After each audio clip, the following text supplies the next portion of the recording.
So this is the tank as it looks now. And I'm looking now from the existing tank.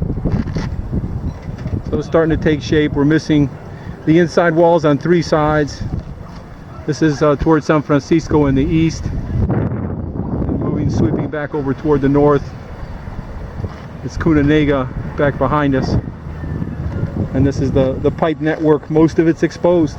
The pipe here in Panama is treated for PVC and UV exposure. A lot of it's unburied. Difficult to do here because most of the surface is basalt rock and it's very, you can't dig it. But making progress. University of Pittsburgh's here now. Say hello.